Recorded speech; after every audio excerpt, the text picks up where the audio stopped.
No, instead she says whatever she's supposed to be saying while upset. And that's great. Unfortunately, if you do not have a voice actor, then you're going to have to worry a little bit more about the actual language that you use, because you don't have the super powerful presentation of a voice clip. But it's not as big a gap as you might think, because these two delivery mechanisms have something else in common. The portrait. However you want to do it, the face of your delivering speaker is on screen. Whether that's like a 3D, cutscene view, like in Life is Strange, or it's just like a little box in an RPG with a, portrait around it.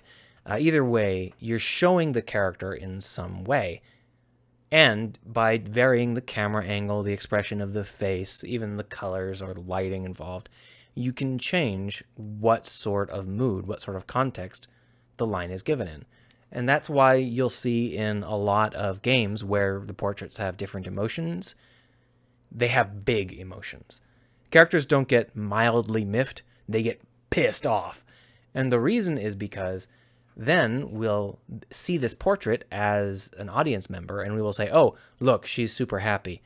Or, oh, look, he's super angry. And we will impart part of that, some shadow of that, into the dialogue itself. And because of that, you don't have to write in a lot of angry sounding words. You do some, but you don't go over the top with it. And that is a powerful way to ensure that you can still have a solid delivery without going overboard with your actual writing. In Life is Strange, you may have noticed that the characters don't really emote much in terms of how their faces move. The faces are not very flexible in Life is Strange. The meshes themselves are not very adaptable. And it's basically just like a little bit of eyebrow waggle, and that's basically it. But because they have voice actresses and camera work, they can do a lot. So a lot of the times, some of the context will be in how the camera moves and in body language rather than in the actual face of the character. And that's an advantage you can have when you're using a full 3D system.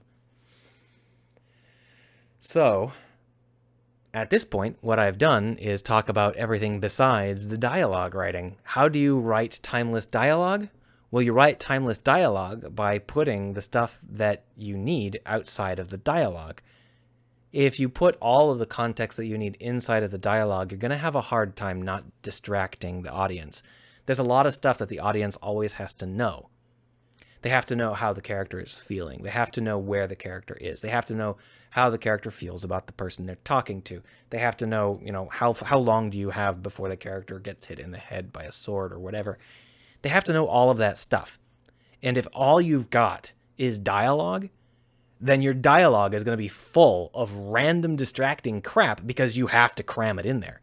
But if you can use everything surrounding your dialogue to give as much information as possible without being over the top, then you can end up having very smooth and natural dialogue because you don't have to put that dialogue in. Previous example, Are You Serial versus Are You Serious? Are You Serial intended to make her sound young and internety. We didn't have to do that because her voice actress sounds young and internety. And the people who wrote Life is Strange figured that out pretty quick. They backed way down on that particular brand of writing and just went ahead and did things more naturally and relied on their voice actresses. Really good idea. Very happy about that. Great job. Congrats to the voice actresses involved and to the crew. I still haven't talked about how to actually write, though, have I? Well, maybe I should leave that for another episode, because in honesty, how not to write is almost more important than how to write. And we're going to be talking about the structural elements of Life is Strange in the next episode. And that's when I can start to pull out some concrete examples of specific kinds of wordplay. For now, it's better just to remember that you're always playing with your audience's attention. Draw it to where you want it to be. And don't throw it away just because you want to throw in a cool word.